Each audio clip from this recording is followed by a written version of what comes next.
Hey guys, it's me, EODGamer here, and today we're back with another efficiency guide video in Honkai Star Rail. So we just turned Trailblaze level 40. I cleared a couple of domains before making this video just to get a sense of what are the rewards once we hit Trailblaze level 40, so I can give you a bit of better advice as well. Now, unlike the previous one where we talked about in terms of 21 to 30 based on like storyline gating, there are no gates in terms of 31 to 40, except maybe like a couple of relic domains that open up later on when we hit like Trailblaze level 34. But by and large, those don't make a big difference, as I won't really be recommending them anyway. So I'm going to actually be sorting this video out in terms of like priorities from the most important that you want to do first, all the way to like the least important that is good, nice to have, but might not be necessary. And towards the end of the video, I'll also be talking about once you hit towards the tail end, like Trailblaze 39, 38, 39, what you actually want to focus on going into Trailblaze level 40. Of course, please note one quick thing is the story ends for now in terms of like a patch 1.0 as time of recording. The storyline currently ends only at Trailblaze level 34. I won't go more in depth in terms of like the spoilers, but generally you can see that there's not much need to rush in terms of story. A lot of us have been pushing too hard in terms of story. Just take your time, enjoy the game so far, and let's go into priority number 1. So priority number 1, as similar to a lot of other priorities, is to focus first in terms of getting your EXP, your credits, as well as your light cone EXP up. And the main objective for this section will be to actually get your main 4 characters in your team up to level 50 with a light cone level 50. And that's the first and most important priority. This will unlock a lot of things later on in terms for us to clear more storyline. So focus on these 2 things first in terms of getting them up. For example, once you're done with that and let's say you already have these 4, don't even think about like the next units yet. You can just take your time in terms of like thinking which are the other 4 units that you want to build. But for now, just double down in terms of these 4. It's very, very important for you to have a solid team of 4 in order for you to do like priority number 2 as well as priority number 3. If you guys are ever worried like whether your 4 are good or not, just feel free to copy my 4. These are totally free to play units: Danheng, Asta, Natasha, as well as Trailblazer, Fire MC as well.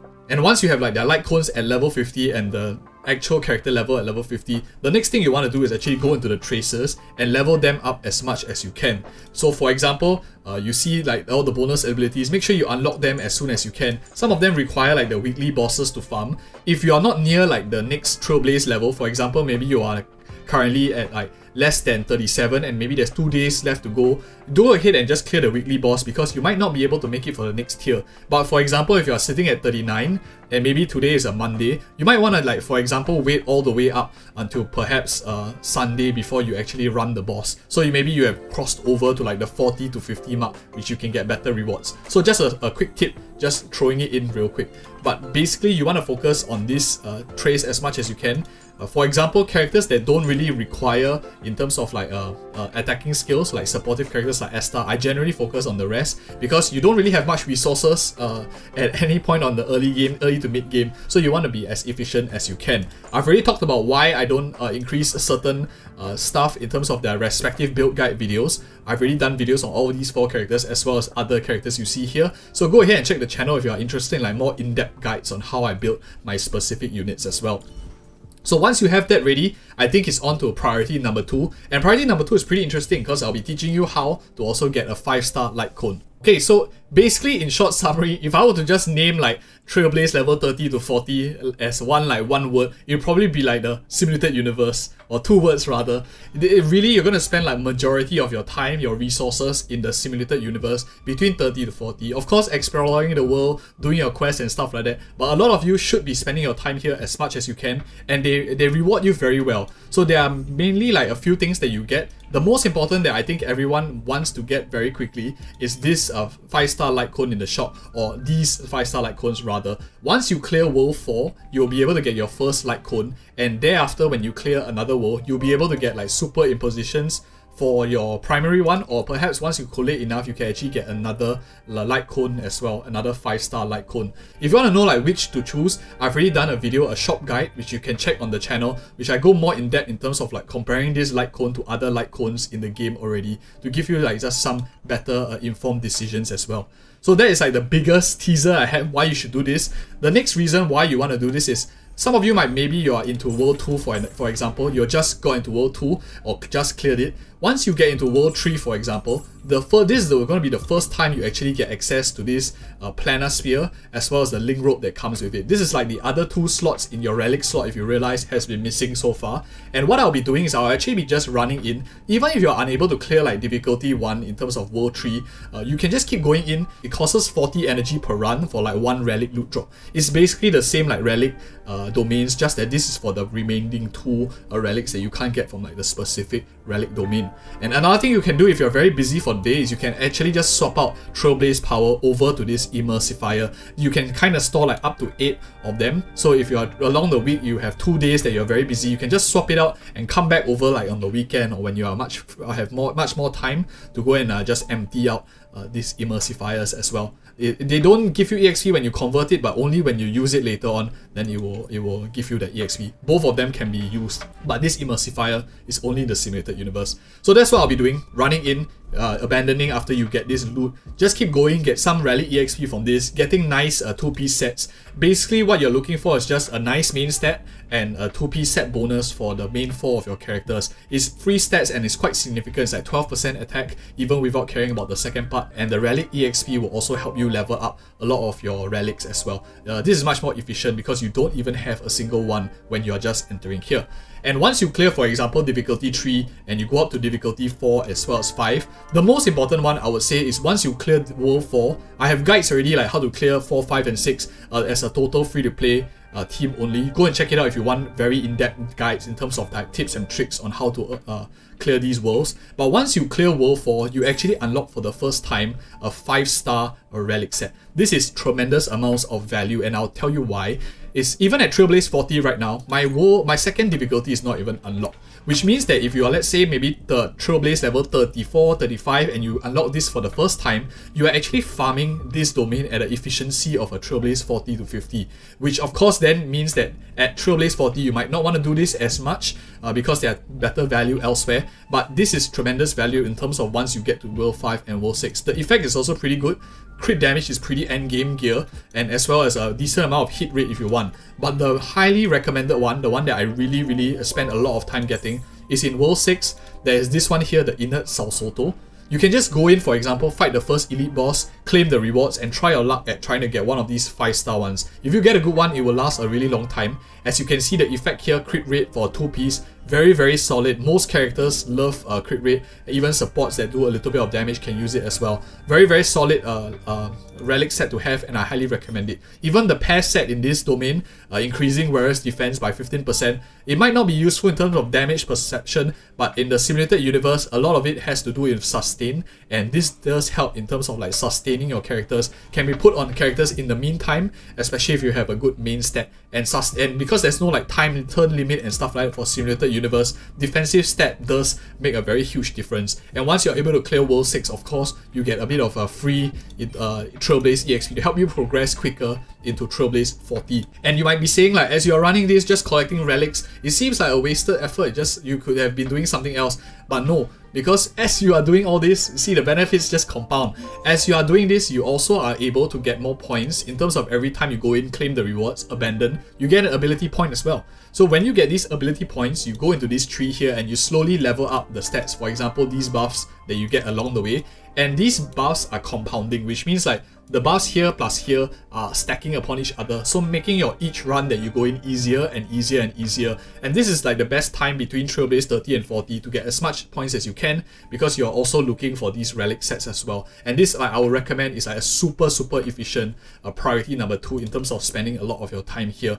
Eventually, once you clear World 6, you are more or less settled in already, and I would say then you can progress to like the third priority, which doesn't cost too much energy. It's really like something that you want to focus on to get more rewards for your account as well.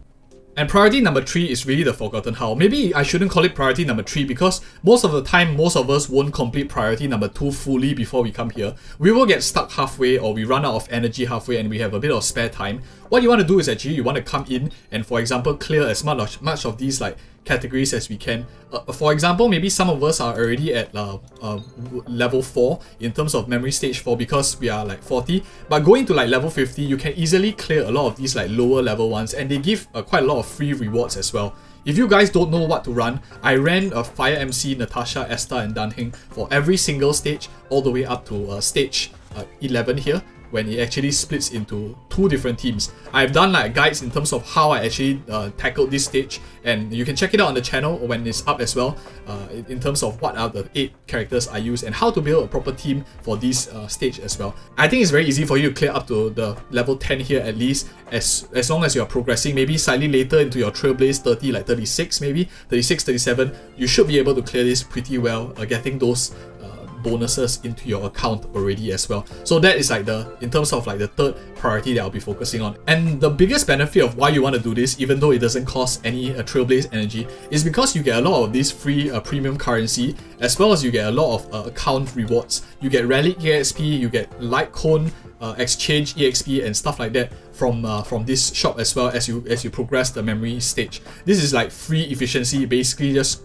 free energy, if you were to put it in another way. And what's better is once you are done, you can actually talk to her again and go into the shop. And for example, I already exchanged one already, but once you clear enough, you will have the ability to exchange for one of these light cones, 4-star light cones, if you are looking for one as well. I also again talked about this in the shop guide, which I've done on my channel. If you're interested in how I talk about this and compare them across the other light cones in the game, go and check it out for more information, but because that's out of the scope of this video as well. And okay, before we go into like what do we want to do before we head into Trailblaze level 40, what we need to prep, let me just talk a little bit about what we should not be focusing on and generally should avoid. So we talked about the EXP materials as well as the trace materials to get your traces up already in priority number 1, but what we want to actually avoid will be the Ascension domain as well as this Relic domain. Let's talk first about the Ascension domain. And some of you, for example, are planning to do this like to get your other 8 characters or other 4 characters up so you can tackle the memory hall. In hindsight, after doing it, I do think it was inefficient to tackle it between like 30 and 40. And the reason why is if you are only at level 1, you are actually only farming 2 of these per run that you go. At level 2, it becomes immediately like 3 times, and you have no need to rush in terms of building up your full 8, because in terms of memory hall, you don't really need to have that many characters early on. You can just stick with like a good 4 characters to clear as much content as you can. Note that the inefficiency of farming at 1 versus 2 is a 50% inefficiency, which means because you got drop 3 here, you only drop 2 here. Whereas like if you were to randomly spend your energy, for example, in another domain, like let's say you didn't even know where to farm and you just simply went to farm credits. As you can see here, we get 16k in terms of level 3 that we are on, and the next stage is 20k, which is like only a 4k difference, which means that the penalty for farming here at a much lower rate is much lower. But as we talked about in priority number 2, there's a domain that is like equivalent in terms of Trailblaze level 30 to 40 and 40 to 50, and you want to focus on those as well. So that is why I won't really farm the character ascension materials, and the next thing I won't really farm is the relics in terms of the relic main domains. These are gold because I'm already in the Trailblaze level 40 stage, but for most of us, when we are in Trailblaze 30 to 40, we won't even have access to this, and everything will, for example, let us be this purple gear items. For those of you who have been following my 21 to 30 guide, likely you have done a bit of completed sets already. But for those of you who haven't, I'll just mention briefly that you want to actually get a few nice sets to have. You can use the free tea for shooting meteor that they are giving, or the other free sets they give through the level up rewards and quest rewards, like some give champion streetwise boxing, you get this wandering cloud. Use all of these. Don't bother like farming this domain here. The priority number 2 is way more efficient in terms of using relics. We will revisit this later on as well. And of course, now let's talk in terms of, let's say you're already like done with all those that I talked about and you're now very late in your Trailblaze level 30. What will I actually be doing going into like Trailblaze level 40? Okay, and actually what I will actually be farming is this Calc's Butt of Destruction and Butt of the other materials that you can. If you look over here in terms of like the difficulty 3 and difficulty 4, you don't get access to that purple gear yet. So the drop rate just increases for this stuff, but you will need them to ascend them very early on. So I'll definitely be looking to farm like my main DPSs for, early on, so that I can prepare the moment they hit their ascension. I can just farm the world bosses in terms of getting that material, whereas I have all of these like checked and done already, so you can easily level up traces. So Tracer's material will be like the first thing I prep in terms of going into the next one. I don't want to waste too much of my resource in Trailblaze 40 to 50 farming stuff that are necessary to build the characters. Of course, I will assume that we don't farm this when I make my level 40 video, but of course, this is some things that benefit of people who are watching this video to the end that I want to impart to you as well. So farm this, very efficient in terms of the amount of loss ratio is not very high. And other things that you want to farm, of course, is going into, for example, getting enough materials, credits, getting enough, for example, bud of memories and stuff like that. These are like going to be the most important things going into Trailblaze level 40, and it's something that you can farm a little bit now. You don't get a huge amount of penalty, especially if you're farming credits. It's like a 30% penalty for being at a lower level, and I think it's quite efficient, especially since credits are used generally everywhere. Very tremendous ton of value. And of course, if you're already done with World 6 already, and maybe or you haven't even cleared that and you are towards the end, do farm the simulated universe. I definitely like the last one, simulated world 6. Spend your remaining energy there as well. I think it's tremendous amounts of value. And if you watched to this point, you probably found the video pretty helpful. Thank you so much for watching, and do like and subscribe for more of such future content. It really encouraged me to make more videos for you guys, and do check out these 2 other videos which I've already done, which I think you might find helpful as well. Thank you so much for watching, and see you in the next video.